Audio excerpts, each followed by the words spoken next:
자, 여러분 반갑습니다. 자체 수련회를 우리가 별로 힘을 많이 안 주고 진행을 합니다. 겨울에는 조금 힘을 좀 더 줬죠. 왜 그랬냐면 여러분 여름에 스케줄이 너무 많잖아요. 우리가 해야 될 게 너무 많은 거야. 거기다가 우리 랩런트들 같은 경우는 또 거기에서 봉사를 헌신을 또 많이 해야 되잖아요.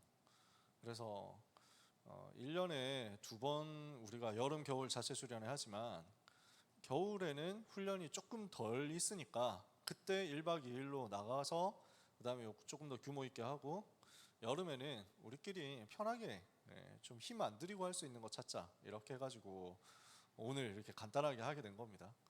그래서 저는 지금 분위기가 너무 좋은 것 같아요. 그래서 뭐 눈치 볼 것도 없고 말 너무 편하게 할 수 있고 제 마음에는 이 시간이 되게 행복합니다. 여러분이 오늘 하나님이 주시는 은혜를 가지고 지금까지 여름 훈련 스케줄 속에서 은혜 많이 받았을 거니까 결단하고 인도받으면서 기도 제목 정리하면 됩니다. 8시 반에 마치는 걸로 제가 일정을 봤거든요. 그게 잘 될지는 모르겠다. 최대한 해봐야 되겠지만, 그리고 저는 찬양팀이 있을 줄 착각을 하고 그 찬양을 뭐 11곡이나 준비를 해왔거든요. 근데 안 해도 될 것 같아. 그렇게 많이 안 할 것 같아. 근데 또 모르지 이렇게 해놓고, 그래서 오늘은 뭐 간단하게 말씀을 보도록 하겠습니다 이런 말을 제가 안 하기로 했어요. 그런다고 했는데 시간 지나보면 1시간 반 지나고 있고 뭐 이러거든. 그래서 여러분 애초에 빨리 끝날 거라는 기대를 버리자. 그지? 그런 마음 편한 거야. 포기하면 편합니다.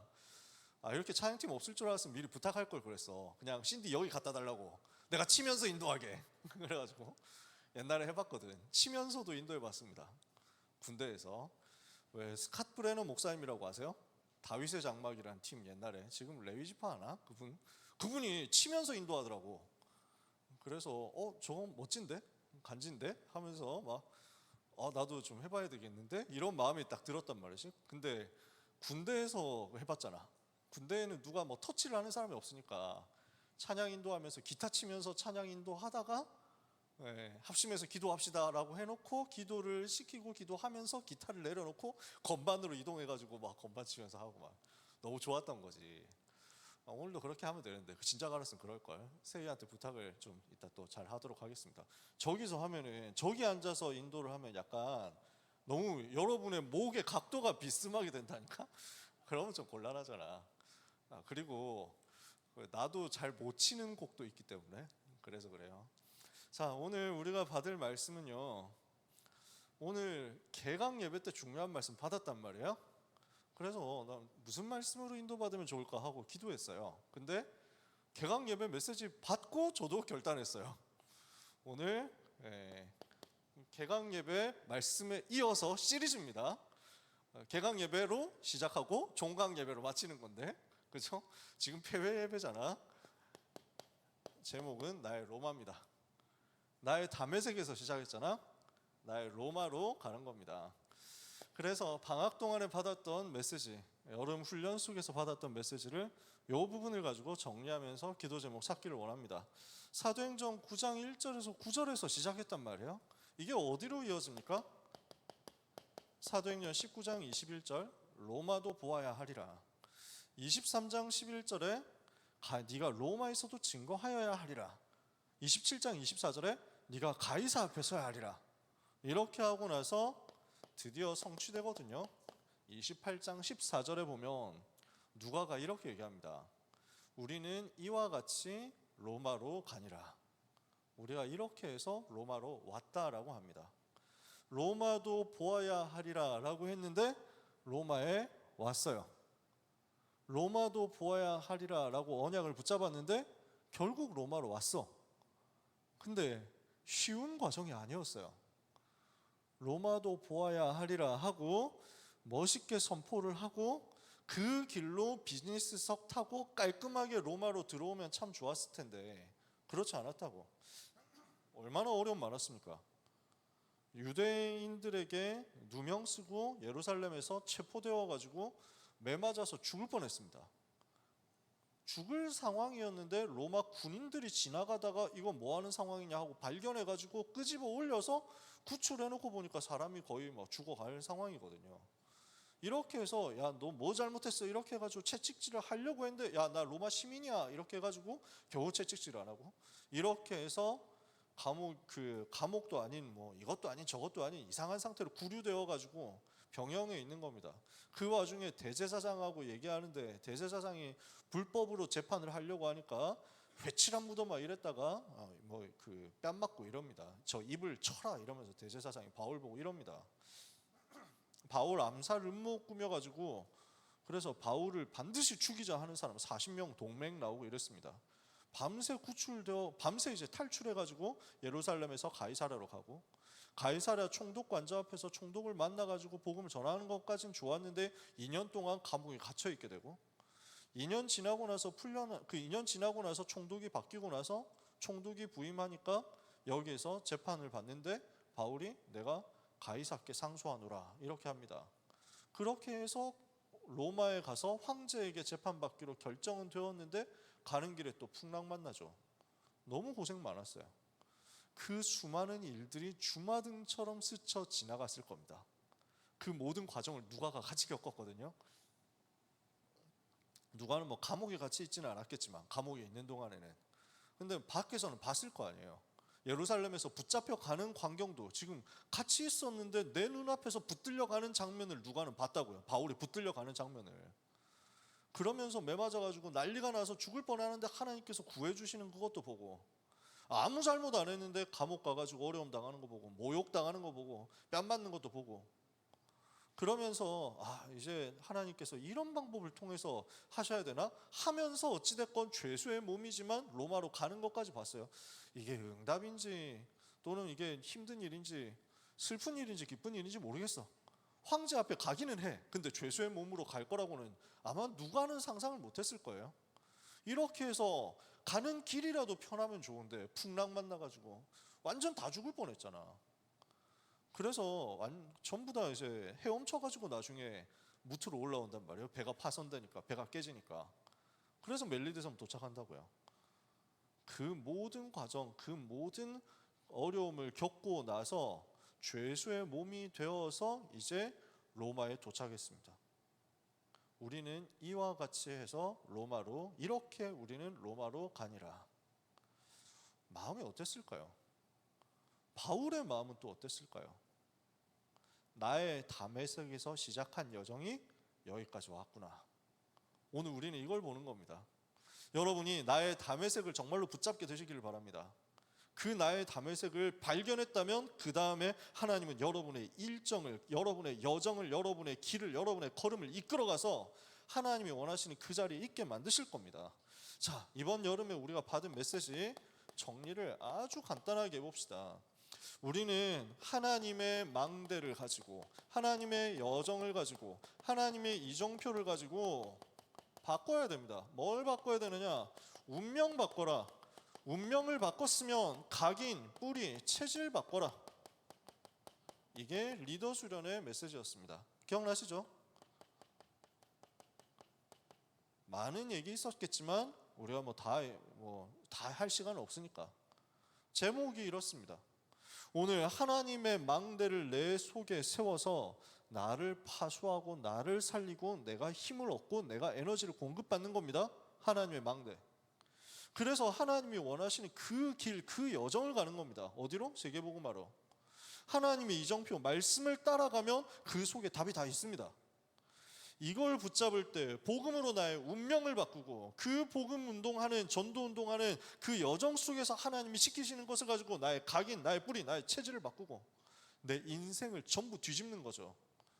그러면 이 답을 가지고 우리는 어디로 들어가야 됩니까?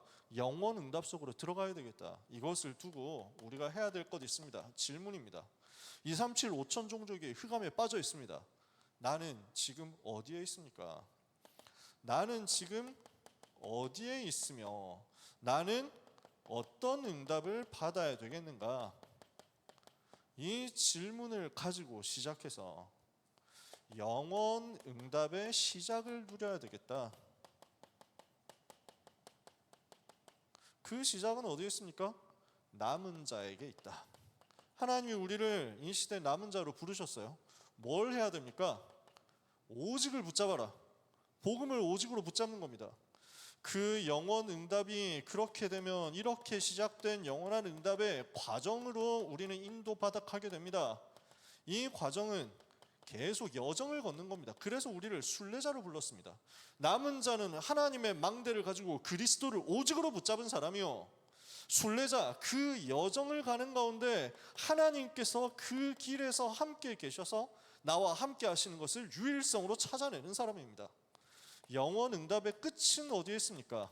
이렇게 해서 우리는 어디로 가게 됩니까? 로마로 가는 겁니다. 어떻게요? 죄수의 몸인 것 같지만, 아무도 그것을 알아보지 못했지만 결국 로마가 복음 앞에 무릎 꿇게 되거든요.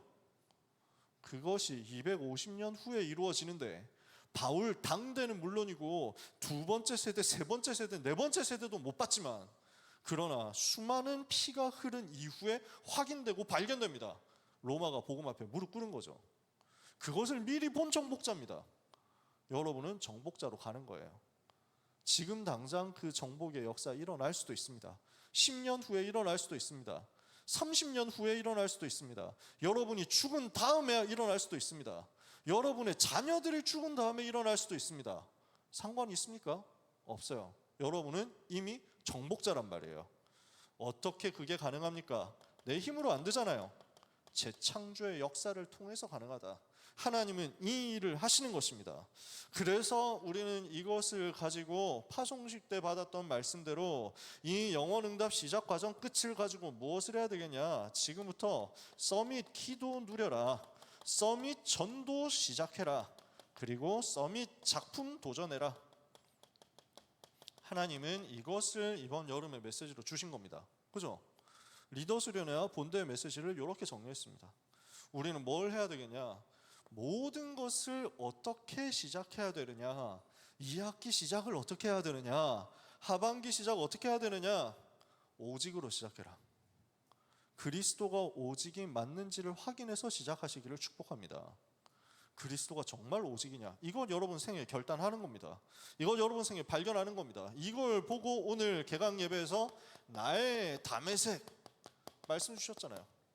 우리는 이거 붙잡고 시작입니다. 그래서 이것이 영원 응답의 시작이다.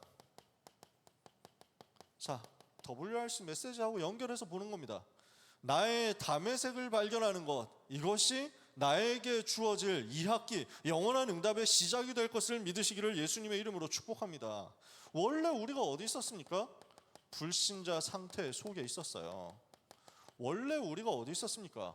마귀 자녀였어요. 죽을 수밖에 없었는데 사실은 죽었었어요. 정확한 표현은 그거예요. 너희의 허물과 죄로 죽었던 너희를 살리셨도다. 우리는 죄로 인해서 죽은 상태였습니다. 사탄에게 종노릇하고 사탄에게 지배받던, 마귀의 종노릇하던 마귀의 노예였고 마귀의 자녀였습니다.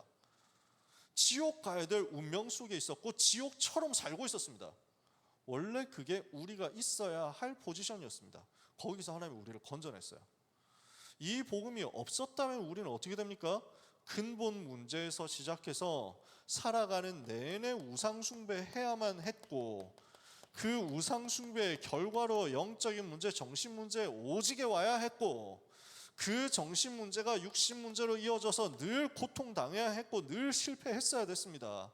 이것이 죽음과 심판과 지옥으로 이어질 것이고, 가문의 문제, 후대의 문제가 되어서 사슬이 되어서 나뿐만 아니라 온 가문이 다 얽힐 수밖에 없었습니다.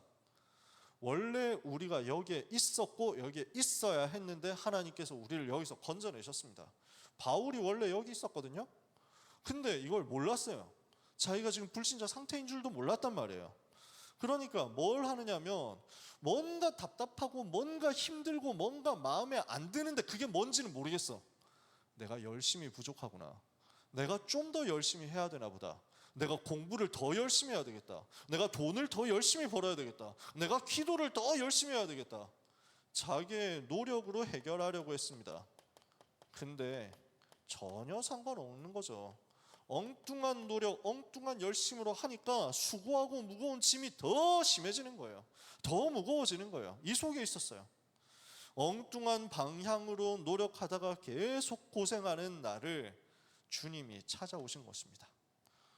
나를 찾아오셔서 사울아 사울아 네가 왜 나를 핍박하느냐?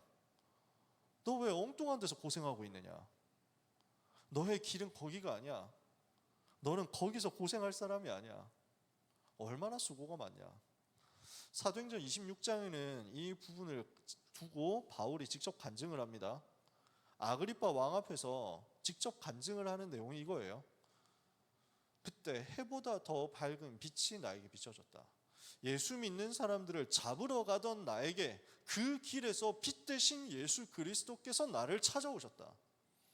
사울아 사울아 네가 왜 나를 핍박하느냐? 가시채를 뒷발질하기가 네게 고생이니라. 이 말이 무슨 말입니까? 제가 딴 데서 여러분하고 집중훈련 하면서도 막 얘기를 했습니다만, 소가 쟁기질을 할 때 앞으로 가야 되잖아요. 그래야 쟁기질이 되거든요. 근데 소인들 일하고 싶겠어요? 소인들 자기가 고생하고 싶겠어? 그러니까 쟁기질 별로 안 하고 싶을 수도 있는 거야. 안 간다고 이러면서 버티려고 하는 거야. 뒤로 뒷발질을 하고 싶은 거야. 주인이 앞으로 가라 이렇게 하면은 뒤로 계속 밀고 싶은 거야. 그러면은 뒷걸음질을 칠 때 뒷걸음질을 치지 못하도록 막아놓은 게 있습니다. 소의 뒷발 쪽에 진 같은 걸, 가시채 같은 가시를 박아놨어요. 그래서 어떻게 돼 있냐면 이제 장치를 하는 거지. 소 뒷발에 이렇게 장치를 해놓고 앞으로 갈 때는 괜찮은데 뒤로 갈 때는 이게 부딪히도록 만든 거야. 가시가 뒤에서 부딪혀. 소가 뒷걸음질 치면은 가시에 부딪혀가지고 아파. 그러니까 아파서 못하겠다 하고 앞으로 가야 돼. 그러니까 예수님이 지금 바울에게 뭐라고 하시냐면, 네가 가야 될 방향이 여긴데 반대 방향으로 가려고 하니까 네가 얼마나 고생이 많냐라고 하시는 거예요. 우리 주님이 부드러운 음성으로 말씀하시는 거예요. 가시채를 뒷발질하기가 네가 고생이구나. 주여 누구십니까? 나는 네가 핍박하는 예수다. 여기서 끝난 거예요. 일어나 두 발로 서라. 내가 오늘 너를 부른 것은 네가 오늘 나를 본 일과 장차 너에게 나타날 일에 대해서 사환으로 삼고 증인으로 삼기 위함이다. 너를 보내어서 이 백성의 눈을 밝히고 그 백성에게 빛을 비추어서 어둠의 권세, 사탄의 권세에서 하나님께로 돌아가고 죄사함과 주를 믿어 거룩한 백성 가운데 기업을 얻게 하는 그 일을 위해서 내가 너를 불렀다. 예수님께서 처음부터 알려주신 거예요. 십자가에서 나를 위해 그 보배로운 피를 예수님께서 흘려주셨습니다. 왜요? 내가 피 흘려야 되거든요. 그 원죄로 말미암아 피 흘려야 되고요, 자범죄로 말미암아 피 흘려야 됩니다. 그래서 여러분은 율법을 잘 모르죠? 율법이 뭔지를 잘 모르잖아. 왜냐하면 율법을 강조를 안 하니까. 저도 율법을 강조하고 싶은 생각은 없습니다. 근데 종종 여러분이 율법을 알았으면 좋겠다 하는 생각을 합니다. 욕 한 번 하는 것도 죄예요. 길에 침 뱉는 것도 죄입니다. 남을 미워하는 것 이미 살인죄예요. 거짓말했다? 죄예요. 당연히 죄예요. 뭔가 사람을 보고 음란한 마음을 품었다? 음란한 생각을 가졌다? 그거 이미 죄예요. 용서받을 수 없는 죄예요. 그걸로 지옥 가야 돼요. 여러분 지금까지 지은 죄 나열해 보실래요? 가끔씩 그런 거 합니다. 인터넷에 그 커뮤니티 같은 데서 지금까지 뭐 그런 식으로 나온단 말이에요. 지금까지 자기가 지은 모든 죄를 스크린으로 쫙 보여주고 나서 다 폭로된 다음에 100억 받기 또는 그냥 살기, 둘 중에 뭘 택하실래요? 여러분 100억 줄게, 지금까지 한 죄 딱 끄집어내보자, 다 화면으로 보여주자. 아니, 죄를 끄집어내는 거 말고 여러분의 인터넷 검색 기록 정도만, 웹사이트 무슨 웹사이트 방문했는지 이거 공개하고 100억 받기, 그냥 살기. 뭐 하실래요? 여러분 표정을 보니까 저 100억 받을 수 있는데요, 뭐 이런 사람들도 있는 것 같아. 모르겠어요. 저는 못합니다. 저는 그냥 살 거예요. 나는 죄인이거든요. 해결할 수 없는 죄인이에요. 그 어떤 것으로도 저를 깨끗게 할 수가 없어요. 그 어떤 것으로도 저의 위선, 저의 가식, 저의 타락 다 이길 수가 없어요. 예수님께서 그런 죄인인 저를 위해서 보배로운 피를 흘려주셨어요. 아무 죄가 없으신 주님이 나를 위해서 십자가에서 대신 죽어주셨어요. 그 그리스도께서 나를 위해 피 흘리시고 나를 대신해서 죽으심으로 저는 죄에서 해방되었어요. 저만의 고백일까요? 여러분의 고백 되시기를 축복합니다. 죄인인 걸 제대로 발견하세요. 내가 하나님 떠나서 죄에 빠져서 마귀의 자녀 되어 있었던 것을 솔직하게 찾아내고 인정하세요. 그래서 아무리 노력해도 나는 가망 없었다는 것을 인정하세요. 오직 그리스도 아니면 살 길이 없는데 그 그리스도께서 나를 만나 주신 것을 감사하시기를 바랍니다. 내가 주님께로 갔습니까? 아니에요. 주님이 나를 찾아오신 거예요. 내가 주님을 만나려고 애썼습니까? 주님이 나를 알아보시고 나를 찾아오시고 나를 사랑하시고 나를 살려주셨어요. 우리가 아직 죄인 되었을 때 그리스도께서 우리를 위하여 죽으심으로 하나님께서 우리에게 대한 자기의 사랑을 확증하셨다. 요한일서 4장 10절에 사랑은 여기 있으니 우리가 하나님을 사랑한 것이 아니요 하나님이 우리를 먼저 사랑하사 우리 죄를 속하기 위하여 그 아들을 화목 제물로 우리에게 보내셨습니다. 저는 갈수록 그 사랑이 너무 감사해요. 갈수록 너무너무 감사하고 감격이 돼요. 그 사랑 고백할 때 진짜 갈수록 눈물이 나요. 왜 그런가? 갈수록 애견남이 되어서 그런가? 갈수록 이게 여성 호르몬이 폭증해서 그런가? 저는 하나님의 은혜가 너무 감사해요. 갈수록 예배하고 찬송할 때마다 이게 사무치게 느껴져요. 복음을 누리는 인생이 길어질수록요. 저 다락방 전도운동하고 복음 깨닫고 복음운동한 지 30년 좀 넘었거든요. 1995년에 수련회에 참여하면서부터 시작을 했고 본격적으로 전도운동한 건 96년부터였습니다. 올해가 그러면 딱 30년 차가 됩니다. 30년 동안 복음 안에 있었고 30년 동안 전도운동을 했습니다. 그 모든 길에서 저는 확인했습니다. 하나님이 나를 얼마나 사랑하셨는가. 예수님이 그리스도라는 말이 얼마나 놀라운 일인가. 그리스도께서 나를 핏값으로 살리셨다는 것이 얼마나 위대한 일인가. 하나님은 그 일방적인 은혜로 나를 살리셨습니다. 그리스도의 십자가의 죽으심과 부활은 나의 모든 문제를 단번에 끝낸 사건이었습니다. 사탄의 권세, 죄의 권세, 지옥 권세에서 영원히 멸망했어야 할 나를 그리스도께서는 완벽하게 건져주셨습니다. 그리스도는 모자라지 않아요. 그리스도는 부족하지 않습니다. 그리스도의 십자가의 보혈은 헛되지 않습니다. 저는 다락방 나간 사람들 이해합니다. 여러 가지 이유로 다락방 나간 사람들 그럴 수 있다고 생각합니다. 그러나 나가서 그런 소리 하면 안 됩니다. 십자가로 모자라다 그런 소리는 하면 안 됩니다. 다락방에서 그리스도께서 모든 문제 다 끝냈다고 하는 그 말이 잘못되었었습니다 하는 말은 하면 안 됩니다. 왜냐? 그것은 성경과 맞지 않기 때문에, 그것은 하나님과 맞지 않기 때문에, 그것은 감히 십자가의 보혈을 모욕하는 거기 때문에 그렇습니다. 이해가 되세요? 우리 안에 있었던 여러 가지 문제들, 잘못들, 여러분이 아는 사람도 있고 모르는 사람도 있겠죠. 저는 우리가 숨긴다고 해서 숨겨질 리도 없다고 생각합니다. 그걸 없다고 애써서 막 가리고 모른 척하고 뭐 그걸 누가 이해합니까? 그걸 누가 뭐 그냥 그런가요? 하면서 넘어가겠습니까? 아는 사람 다 알겠지. 저는 그것 때문에 우리가 부끄러워서 이 복음 말하는 것을 주저할 수는 절대로 없다고 확신합니다. 문제가 없어야겠죠. 근데 우리끼리니까 제가 진짜 마음 편하게 얘기하면요, 다락방 운동 하다가 그만두고 나간 여러 현장들, 교회를, 그래서 새로운 교회를 갔다? 그 교회들에서 두 가지로 문제가 나올 겁니다. 어떤 교회는 다락방에서는 너무 뭔가 좀 타락이 많고 부패가 많아가지고 못 살겠다, 나간다, 나는 깨끗한 데로 갈 거야. 조금 있으면 똑같이 거기서도 보게 될 겁니다. 그런 문제들을요. 왜냐? 전 세계가 그 수준이고 그 상태니까. 그건 어디를 가도 계속 발견될 겁니다.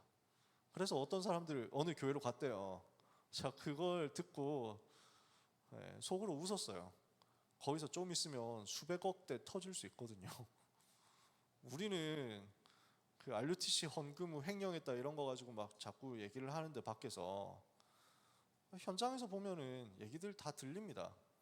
영수증 처리가 안 돼서 그렇지 그게 문제는 문제인데, 근데 저도 사역하면서 제가 전도사 때 해외에 복음 전하러 나간다 하면 권사님들이, 장로님들이 10만 원씩 20만 원씩 쥐어주시기도 했습니다. 우린 다 자비량이거든요. 전부 다 자기 돈 내고 가는 거예요. 그러니까 전사님 월급이, 전도사 월급 80만 원이었거든. 전사님 무슨 돈이 있어가지고 가십니까? 하면서 주신단 말이에요.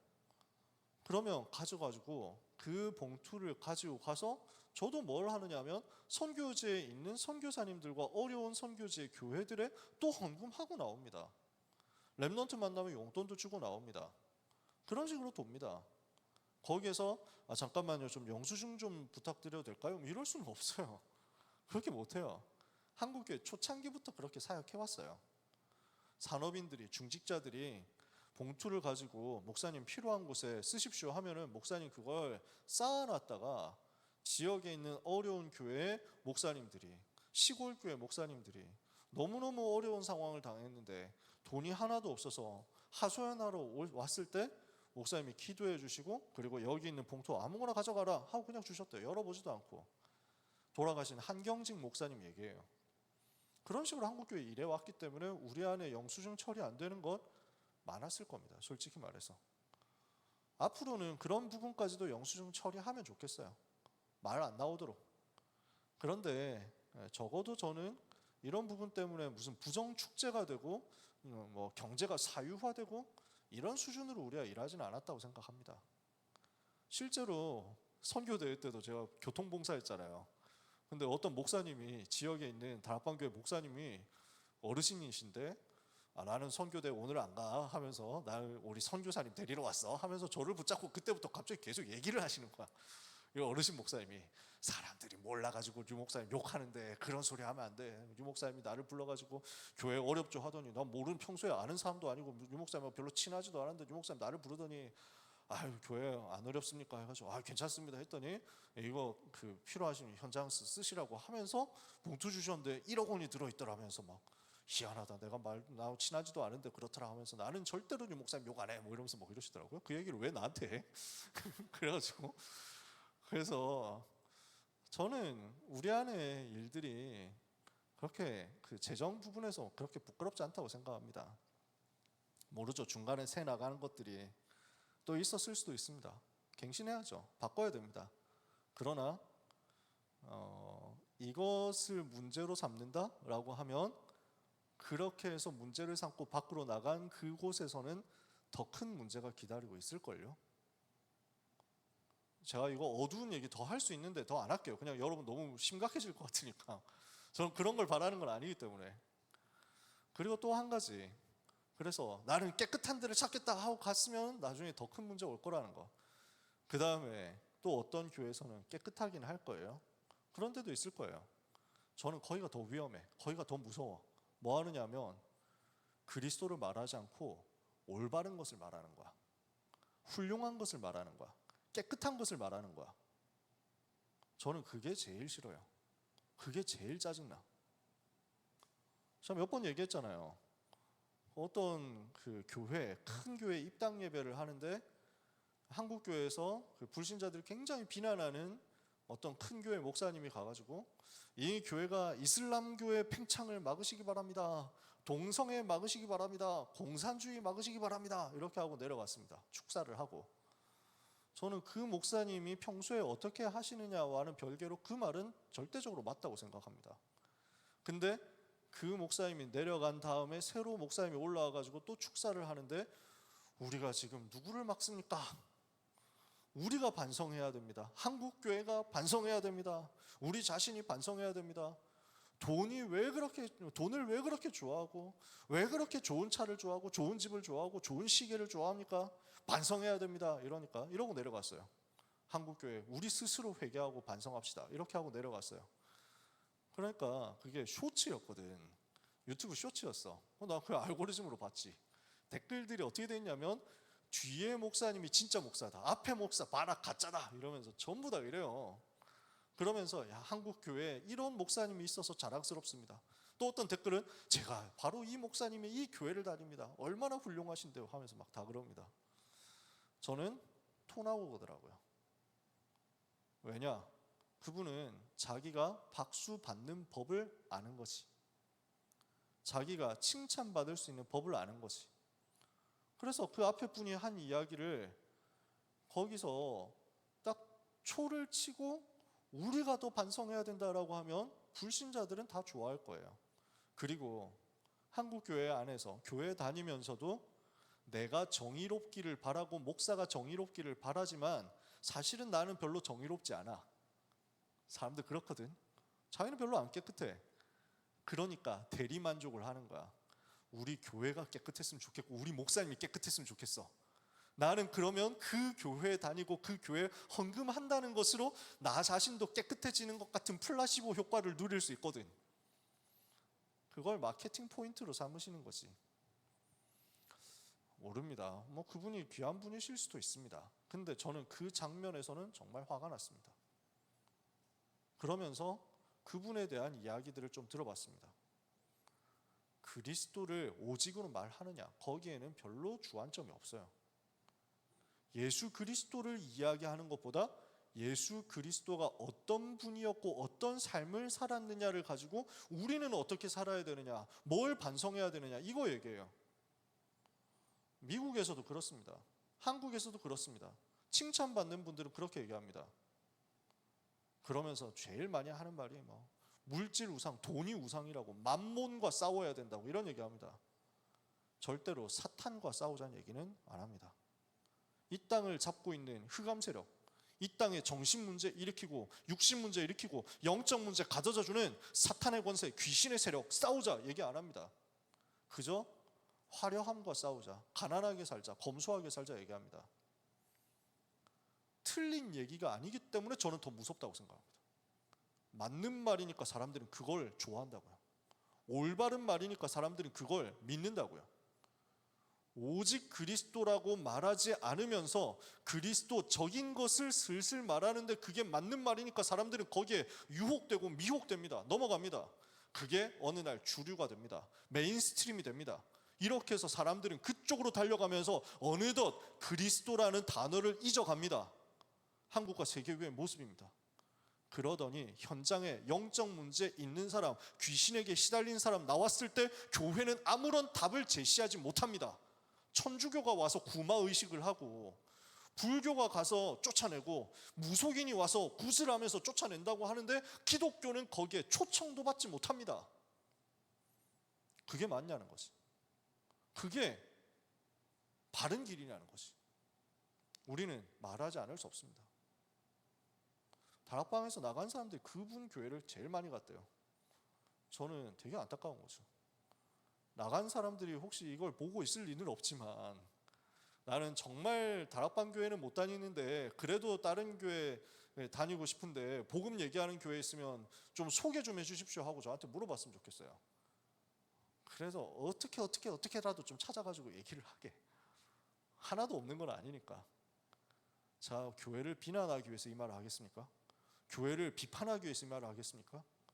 우리가 이 시대에 어떤 자리에 있는지를 보자는 겁니다. 그리고 이 시대에 어떤 언약의 한을 가지고 한국과 세계 교회를 위해서 어떻게 기도해야 되겠는지를 찾자는 겁니다. 저는 제가 한국교회 정통교단 출신, 한국교회 정통이라고 하는 대한예수교 장로의 통합교단 출신으로서 통합교단의 모든 정규 과정 제일 좋은 것들을 다 밟았다고 생각합니다. 그 안에서 정말 훈련받았고 정말 여러 가지를 배웠습니다. 많은 것들을 봤습니다. 그리고 저는 안타깝게도 그리스도가 무슨 뜻인지, 그리스도께서 어떻게 사탄의 권세를 꺾으셨는지, 죄와 지옥에서 우리를 해방하셨는지를 몰랐습니다. 제일 좋은 교단, 제일 깨끗한 교단, 제일 뭔가 양심적인 교단 중에 하나입니다. 본받을 것도 많습니다. 근데 그 교단에서 가장 정통의 훈련을 받고 정통의 교육을 받은 저는 불신자 상태를 본 적도 없고 불신자 상태에 있는 사람을 살릴 수도 없고 단 한 사람도 변화시킬 수 없이 착한 사람이기만 했습니다. 현장은 변화되지 않더라고요. 그 올바름과 깨끗함과 훌륭함에 중독이 되어서 그것을 우상으로 섬기는 사람들은 결국 어떻게 되냐면 그 훌륭함이 어느 날 이슬람교에도 있다는 걸 발견하게 될 겁니다. 그 깨끗함이 어느 날 불교에도 있다는 걸 보게 될 겁니다. 그 경건함, 그 착함이, 그 욕심 없음이 저 힌두교에도 있다는 걸 알게 될 겁니다. 그리고 어느 날 모든 종교는 다 같다는 얘기를 하고 있을 겁니다. 지금까지 세계 역사 그랬습니다. 기독교 역사 그랬습니다. 우리는 그 흐름에 대해서 반대를 하는 겁니다. 반란을 일으키는 겁니다.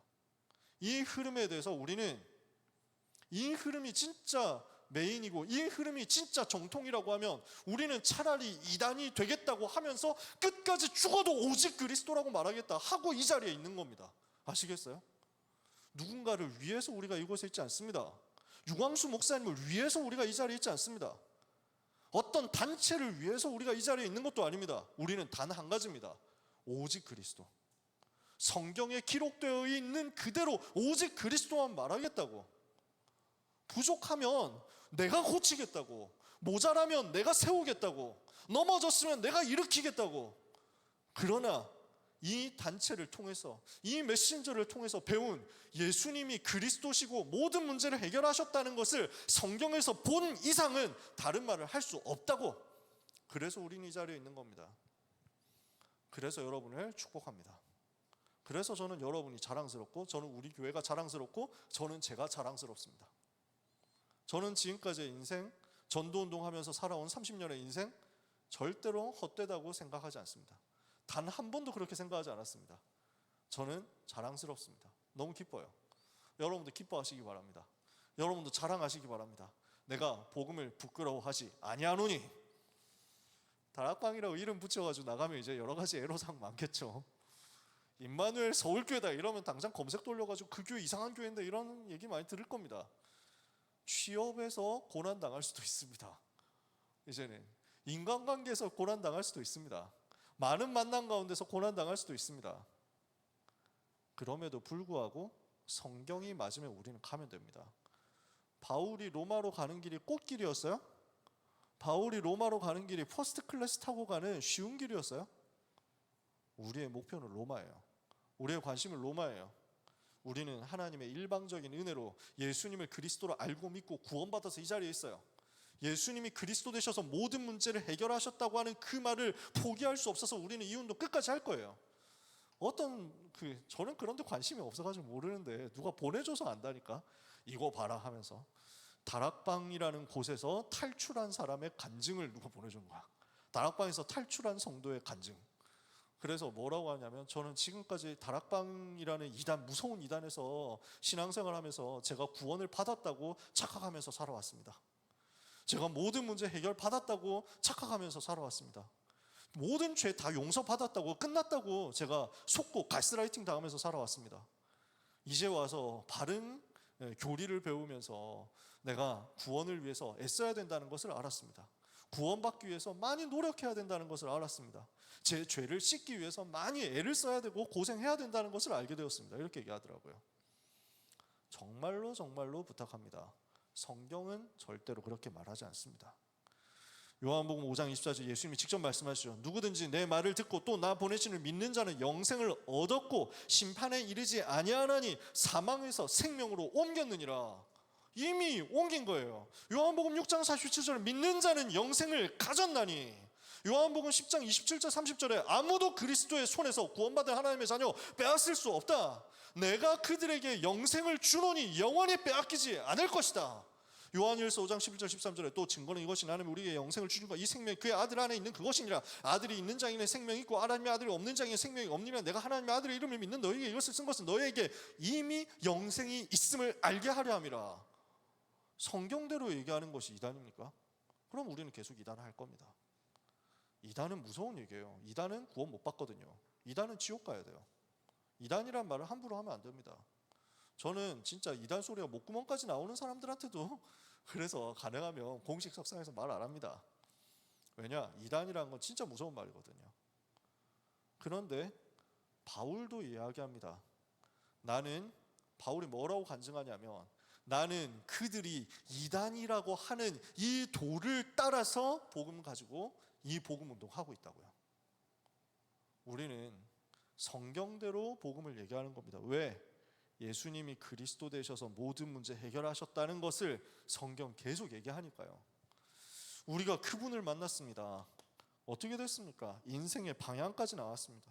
구원받은 것만 해도 감사한데 하나님의 은혜로 전도자가 되어서 주님 위해서 살 수 있도록 복음 받는 그 순간, 다메섹에서 말씀 받는 그 순간 답까지 나온 거예요. 내 인생의 방향까지. 여기가 나의 다메섹입니다. 이게 영원 응답의 시작입니다. 그러면 이것을 가지고 이제는 나의 현장에서 확인하는 겁니다. 여러분은 이미 시작 속에 들어와 있습니다. 그죠? 예수님 영접했기 때문에 이 자리에 여러분은 시작의 단계에 넘어섰습니다. 그럼 나는 어디로 가느냐? 과정입니다. 영원 응답의 과정인데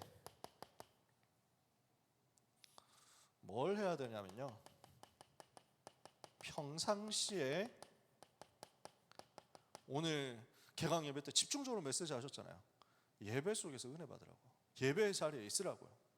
예배 속에서 하나님을 바라보고 성령 충만 간절히 사모하고 있으면요, 이것이 반드시 현장으로 연결됩니다. 현장에서 뭘로 연결되느냐? 하나님이 정말로 나와 함께 계시는구나, 이게 체험되는 거예요. 함께 하시는 하나님을 경험하는 은혜의 역사가 일어납니다. 평상시에 이거 하고 있으면 나옵니다.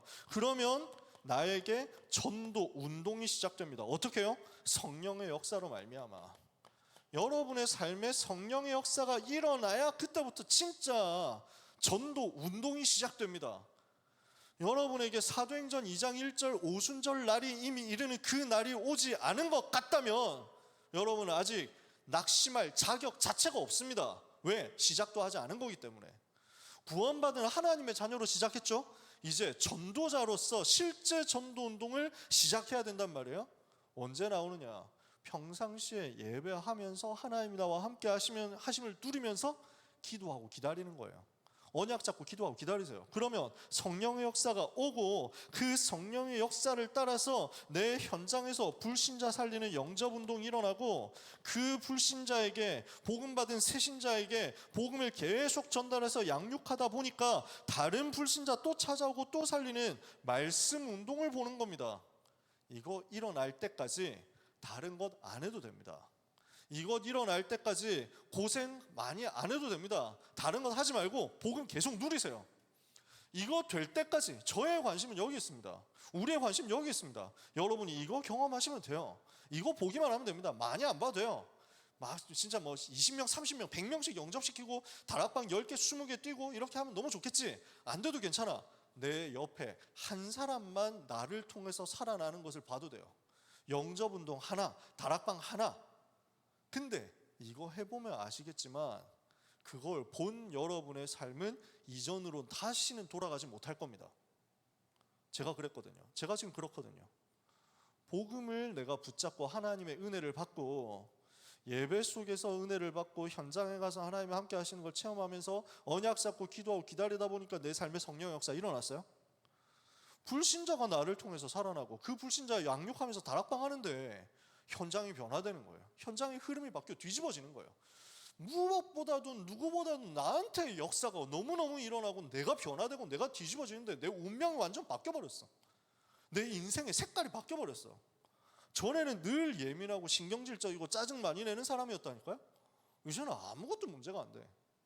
늘 눌려 있었는데, 늘 불안했는데, 늘 불안에 떨었는데, 남들 앞에 선다 이게 너무 무서운 일이었는데, 수많은 사람 앞에 선다 이게 무서운 일이었는데 지금은 완전 뒤집어져 버렸어.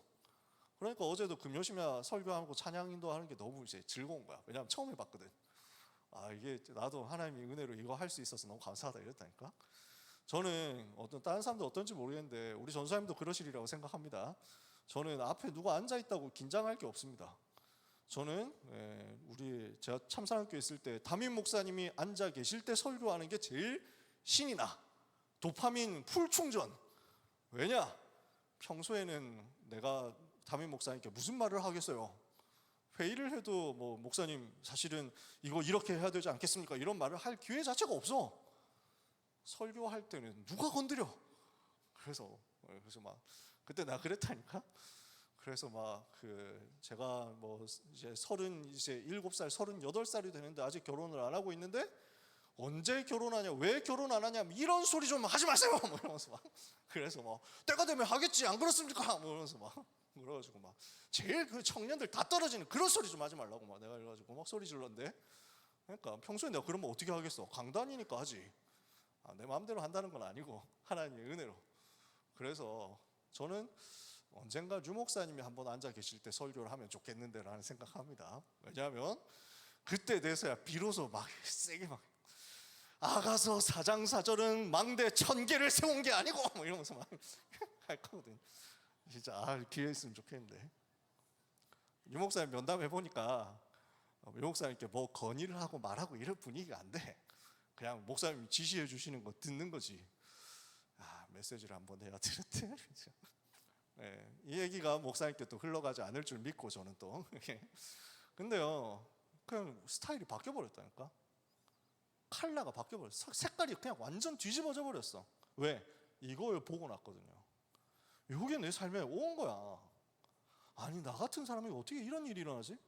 이 일을 하는 나에게 하나님이 증거 주시니까 전도가 시작될 때 삶의 진정한 시작도 일어납니다. 요 운동이 일어나면요, 두고 보세요. 말씀 듣는 거 완전 달라집니다. 나를 통해서 구원받은 사람이 현장에 기다리고 있어. 나를 통해서 구원받은 사람이 나를 통해서 또 말씀 듣겠다고 기다리고 있어. 내가 오늘 강단에서 은혜 못 받으면 내가 무슨 말을 현장에 가서 해야 돼요? 그러니까 이 메시지 듣는 시간에 생명 걸 수밖에 없다니까. 목숨을 걸 수밖에 없어.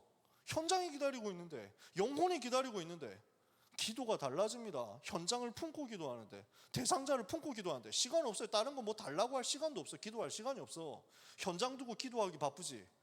그러니까 내가 기도도 달라지고 말씀 받는 것도 달라지고 이러니까 공부하는 것도 달라져요. 일하는 것도 달라져요. 왜?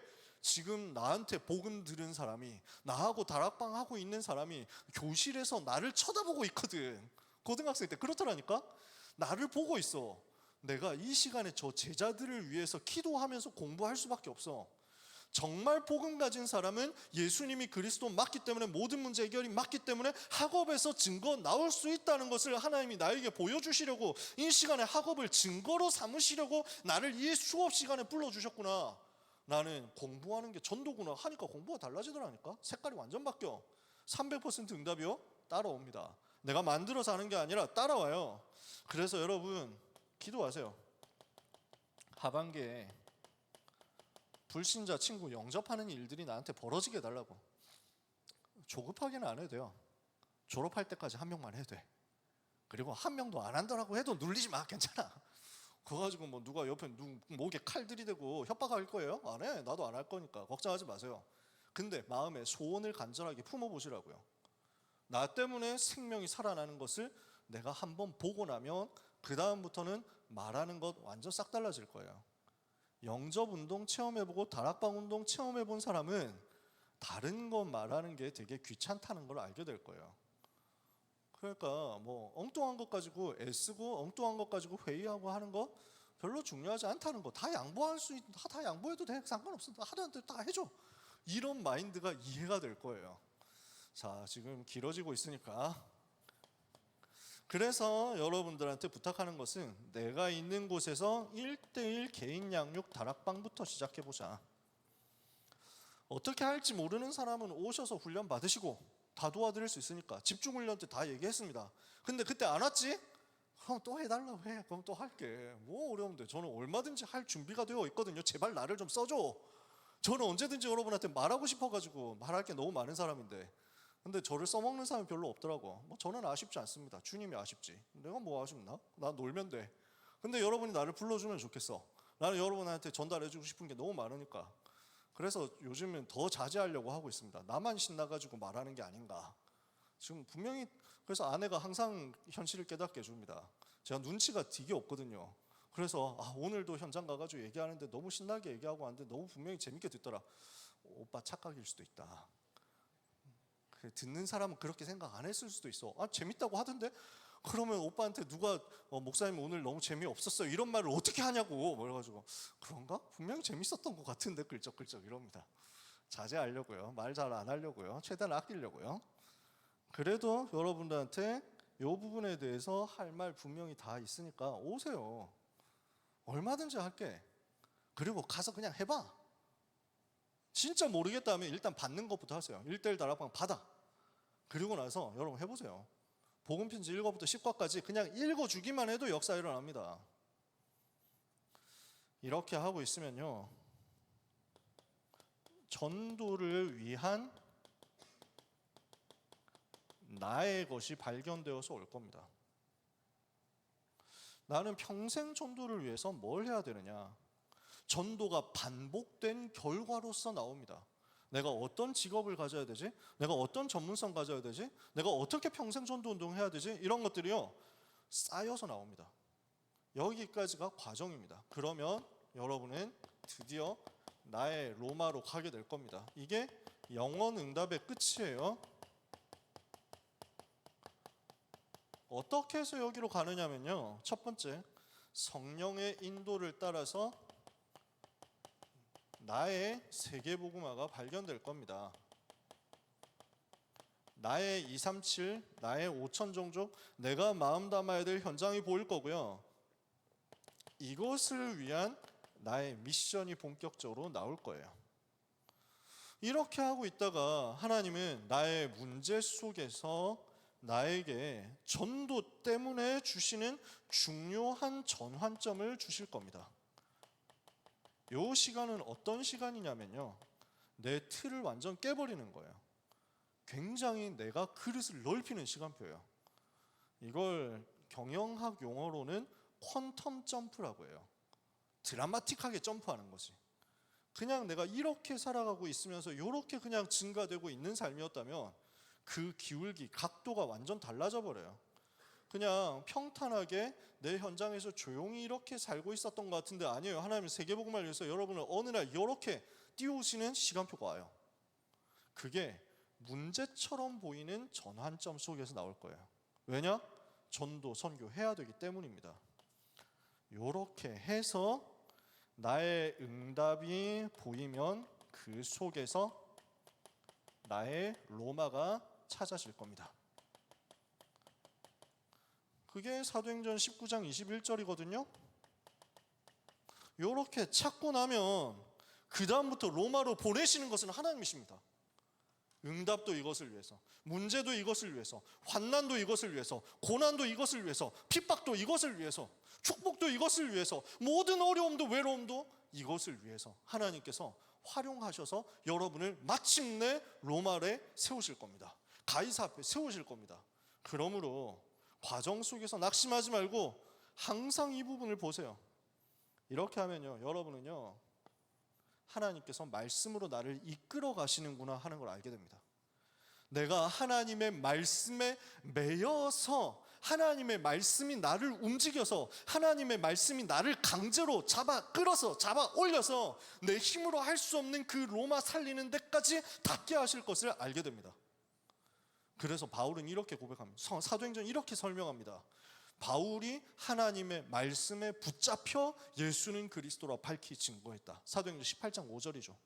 바울 스스로는 이렇게 고백합니다. 사도행전 20장에 보라, 나는 이제 심령에 매여 예루살렘으로 가는데 거기에서 무슨 일이 일어날지 알지 못한다. 오직 성령이 각성해서 내게 증거하여 결박과 환난이 나를 기다린다고 하시나 나의 달려갈 길과 주 예수께 받은 사명 곧 하나님의 은혜의 복음 증거하는 일을 마치려면 나의 생명조차도 내가 조금도 귀한 것으로 여기지 아니하노라. 어떻게 되냐? 하나님의 말씀에 매이고 성령에 매여서 내 심령이 매여서 붙들려 가는 거죠. 그러면 그렇게 해서 하나님은 나의 믿음의 고백을 성취시켜 내십니다. 이렇게 가게 될 겁니다. 그래서 나의 다메섹에서 시작했는데 나의 로마까지. 이게 영혼응답의 시작 과정 끝입니다. 이번 여름 랩넌트 대회 메시지기도 하죠. 그런데 여기서 나오는 거 제가 특별한 얘기를 한 게 아닙니다. 사실 눈치챈 사람 있습니까? 눈치챘겠지? 이게 갈보리산, 요게 감람산, 요게 마가다락방, 요게 안디옥 교회, 이게 사도행전 13장, 16장, 19장 7 여정 얘기했어요. 7 이정표 얘기했어요. 그죠? 요 이정표를 여러분을 따라서 나의 로마로. 말씀 마칩니다. 우리는요, 다 있는데 복음을 거부하는 시대 속에 살아갑니다. 여러분에게는 더 심하게 들어올 겁니다. 그리고 그 속에 있으면서 다 말하지만 오직 복음 말하기를 꺼려하는, 주저하고 부끄러워하는 교회가 점점 늘어나는 시대를 보게 될 겁니다. 이건 제 얘기가 아닙니다. 요한계시록에 잘 나와 있습니다. 디모데후서 3장에 잘 나와 있습니다. 예수님이 마태복음 24장 25장에서 얘기하셨습니다. 그렇게 되어 갈 겁니다. 그래서 바울은 이걸 보고 뭐라고 얘기하냐면 경건의 모양은 있으나 경건의 능력은 부인하는 자들이니 이 같은 자들에게서 네가 돌아서라, 이렇게 얘기합니다. 모양은 있는데 능력은 부인해요. 이 시대 속에서 우리는 돌아설 수 없습니다. 그리고 물러날 수 없습니다. 뒤로 돌아서고 뒤로 물러나고 후퇴해서 갈 수가 없어요. 우리는 세계복음을 위해서 나아가는 겁니다. 우리는 앞으로 계속 나가는 겁니다. 그래서 옛날 군가에 이런 거 있습니다. 여러분 들어보셨나요? 전우의 시체를 넘어 앞으로 낙동강아 잘 있어라, 우리는 전진한다. 옛날에 그 고무줄 놀이 하면서 여자애들이 그 노래를 많이 부르더라고요. 제가 초등학생일 때는. 여러분 그런 거 못 봤겠지. 네. 무서운 얘기인데 6.25 전쟁 때 학도병들이 부르던 군가였어요.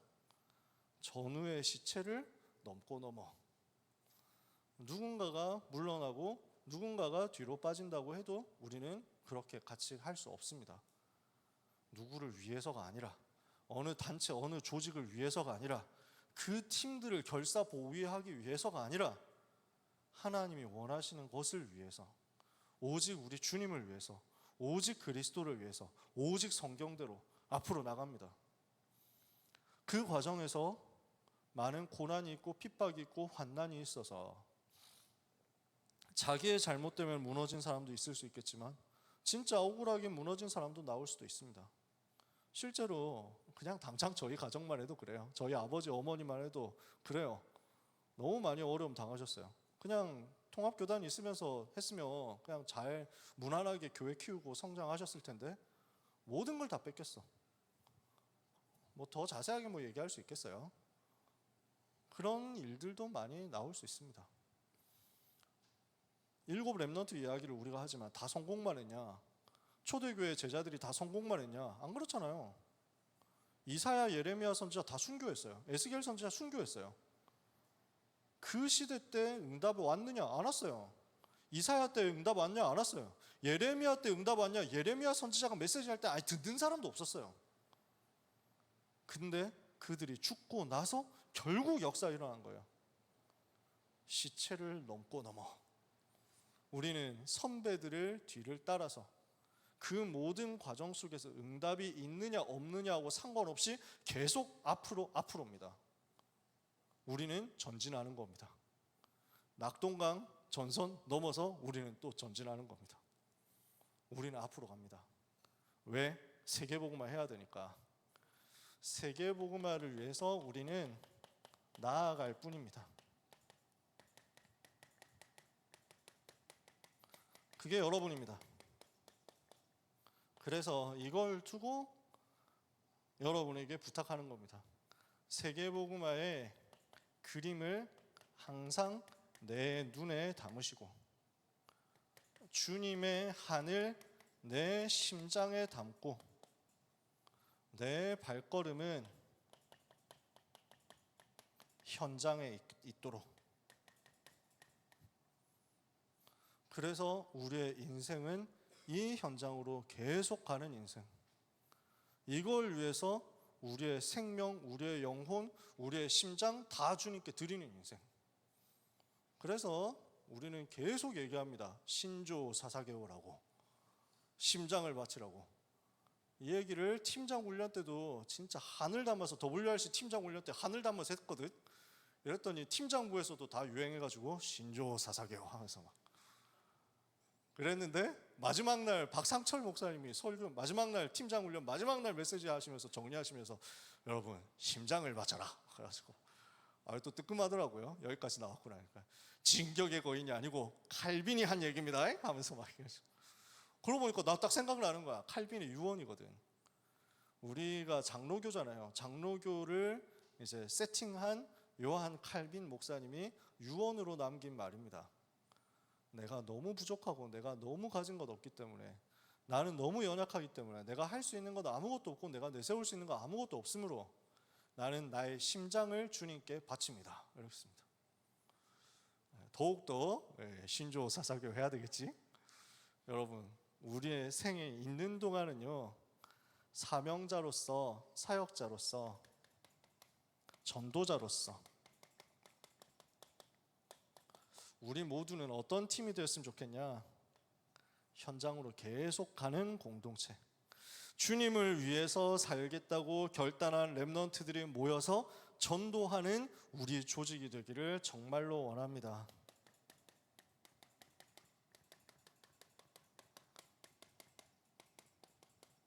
이것이 이번 여름을 마무리하면서 여름 많이 남았지만 여러분과 나누고 싶은 얘기였습니다. 사랑하는 우리 대학국 렘넌트 여러분, 정말로 예수님의 이름으로 여러분을 축복하고 여러분을 사랑합니다. 그래서 우리가 이 팀으로서 같은 색깔 가지고 그날까지 같이 갑시다. 한 학기 동안 최고로 응답받고 하반기를 하나님께 열매로 올려드리는 여러분 되기를 예수 그리스도 이름으로 축복합니다. 시간이 많이 가가지고